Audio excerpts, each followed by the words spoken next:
Hi there, it's me, Kate, or Extreme with Fever, and I'm linguist and founder of Amalingo. And this is episode 7 of the podcast Adventures of a Curious Linguist. I've got a question for you. Do you remember how you traveled alone for the very first time? And not just like in your city or in your country, but abroad. Some serious stuff. Well, I was 18 when it happened. So before, all my adventures were happening under the supervision of adults, relatives, whoever was there. However, that time, it was real. It was for real because I was determined to go on my own to Spain, exactly to Salamanca, to study. And as you can guess, something happened. It was the start of July 2010. Let's put it this way. I still didn't have a card, like a bank card, any sort of like debit, credit card, anything like that. All the communication was like a summer school, language school, university was happening while a person, sort of like an agent, who had a good relationship with them. So it meant that I couldn't just call them up and say, hey there, I got lost, I've got a question. No, everything was going through her. In addition to it, I decided that I would like to live, guess what, in a host family. Do you remember my experience, a host family in London? Well, it's another story, but here was like, okay, I definitely want to try to get immersed into Spanish-speaking atmosphere. In fact, I got a plan. Somehow it dawned on me that I wanted first to embrace Spanish and then Italian, because I got Latin, that language. I was like, okay, I can manage. So that was the year of Spanish. Anyways, here I am. So the end of June, start of July, I still have exams. So my head is somewhere cramming for like history of the UK or US. And I need to pack. And I didn't have any proper, bag, like the strollers. So I had some sort of like sportive bag, So when you put it on your shoulder and you go, so you can't actually take a lot of stuff. It's heavy. So, start of July, I'm preparing, not watching news. I don't have time. I'm studying for my exams. And the next day, after I pass my final exam, I go to the airport to fly. Whew. So it wasn't a direct flight. I was going through Zurich. So that was my first encounter, with Switzerland. And we will get back to Switzerland future episodes. But I got there, I quite liked it. And then I landed in Madrid. Everything was all right. It was late afternoon. However, I noticed quite weird behavior of some passengers who were for some reason running around the airport, chanting something. Then I heard the word huelga, and I was not quite sure what it was. I mean, I heard that probably like it might be related to strike, like, when people go out on the streets. But no, I was okay. I just thought, okay, this is Spanish spirit. It's July, it's summer, all good. How mistaken I was. When I arrived from Barajas to one of the train stations, my plan was to go and get a bus ticket to Salamanca. Let me put it this way. I thought that Salamanca was something like, well, Oxford to London, meaning probably 1 hour, well, 1 hour-ish by train, by bus. I couldn't imagine that it was like 3 hours. So it's almost Edinburgh, London. So I'm staying in a queue.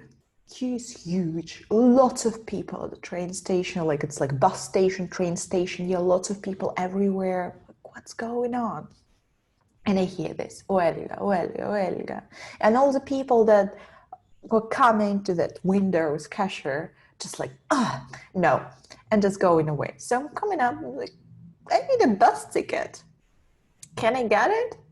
All in Spanish, like holding up. So if you are somewhere at the level of, let's say, B1, it would be sufficient, maybe stressful, but sufficient for you to communicate and to mingle with people, with strangers.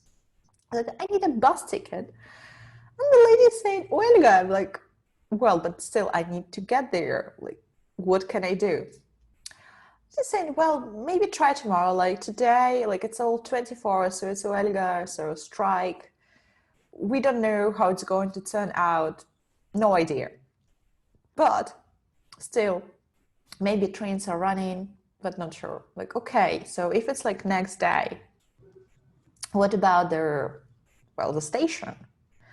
She's saying, well, the bus station is closing up around 10, maybe earlier, because today is a strike. So we would like all the passengers leave the station. And this very moment, I really start freaking out. Well, because I was like, okay, maybe I could stay at the station. Maybe not. The point is, remember I told you, I didn't have any bank card. No, like debit card and a credit card, right? So what it meant, all the money, all the cash, over 2,000 euro, like to pay for my studies and for my, well, daily errands and shopping, was like an Euro trip. Remember that movie? Like in this special bag, like which is like put on your body. So everything was there, all my documents and all the cash. And it was like 7:30, probably like in the evening. So it meant that, well, still it was summer, lots of people, it was all cool, but soon it would be like twilight and then night. Like, and I needed to figure out something before dark. So what I did, I went to talk to taxi drivers. Oh boy, Madrid taxi drivers. I couldn't get their Madrileño accent. It's horrible, incomprehensible, alien language. And I said, look, I need to get to Salamanca. And they're like, whoa. And then 300 euro. Like, what? 300 euro? Are you crazy? Again, I didn't know how far it was. Right.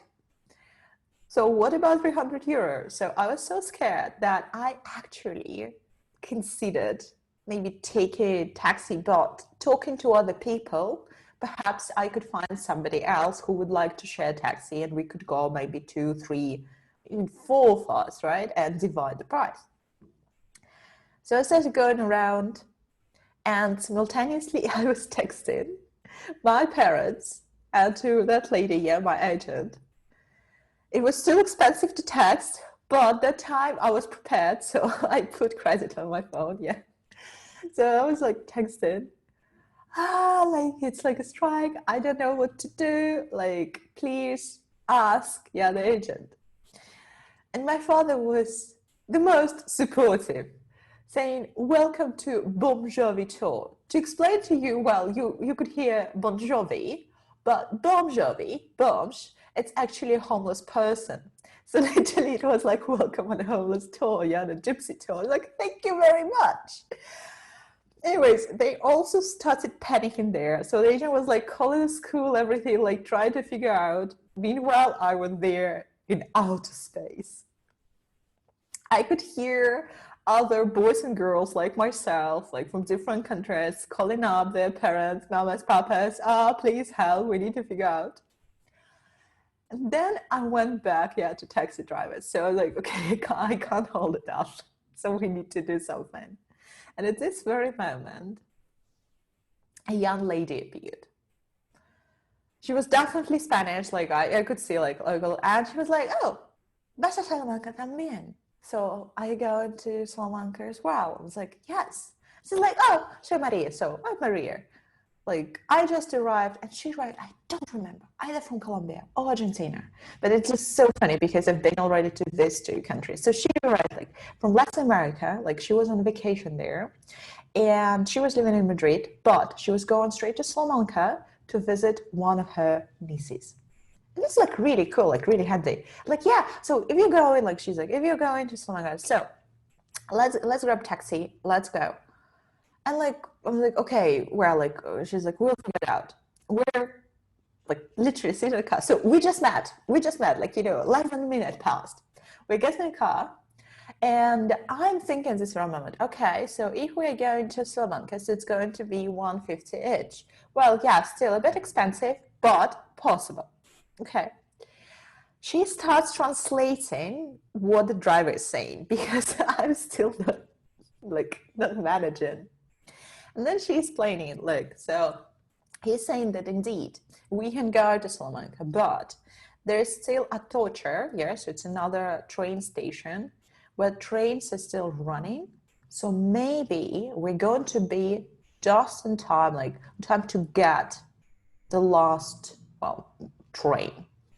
We're going there, paying definitely not 150, but something like 10 euro, maybe less, because it was like, a very short drive. Get up, run in there. There's a queue, like a huge queue, but standing there, checking up. Tickets are there, but guess what? The guy in front of us gets a lost ticket. Ta-da! We're there. I was like, well, so there's another option. How about train for tomorrow, like tomorrow morning? And we arranged it there. So she's taking one time, I'm taking another time, all happy, assured that trains are going to run the next day. And then we are like at the station. So what's next? We're still with our bags. We are tired. We are hungry. It's still like something like around 8. So it's still kind of cool that it's still like light. So sunset time. It's like, okay, how about this? Let's go find a hotel, split our costs, and go around Madrid. Like, wow. So it turned out that, so she was originally not from Madrid, but she had been living in Madrid like for 3 years. So she knew Madrid quite well. And we were already pretty central. So we're getting out, walking, and she's like, well, let's check like that hotel. And it turned out that hotel had a discount for like, particular cards. Yeah, like, this loyalty cards, membership cards. And she had one. And we got a discount of 30%. So we booked a room, like for 2 of us. Yeah, don't book a room with strangers, but well, I did it. For some reason, like I trusted her. I can't explain it. Like it was just something, you follow your intuition. So we checked in, left all our stuff. I left money. That's important. I managed to find safe. Yeah, so I put it all there. And we went for a walk. And she showed me the whole city. That was beautiful. That was really beautiful. And well, it was my very first time in Spain. I had seen already other countries, your capitals, lived a bit there, right? And then it was something completely different. It felt like a bit of, Paris here, a bit of something there, but it was different. And then we went to eat bocadillos, and I heard so much about that. It's some Spanish sandwiches. So we ate this, we ate that, we ate a lot, went around, talked, and came back really late. But we were very happy. And then we like exchanged numbers. So like I had no like contact, local contact, but she wrote to me like, yeah, so that's my number, that this, because I was going first on the train. And it's funny because when I already like when I was like going on the train, I was looking at these numbers. I figured out that I wasn't sure what she wrote to me. I mean, in terms of numbers. So unfortunately, later we didn't meet. So Maria, if you're watching this video, please contact me because it was indeed like a marvelous story. You know, like when magic happens. Yeah, in like in a desperate moment. So I got on my train to Salamanca, and then next adventures began. But about them, I'm going to tell you next episodes. Well, feel free to share with us your story, crazy adventure, like anything in any country, your linguistic discovery, whatever is there. But hashtag Amalingua, your social media, and the best stories we are going to post on our social media channels. Well, have a wonderful day, night, evening, morning. See you next episode. Cheers.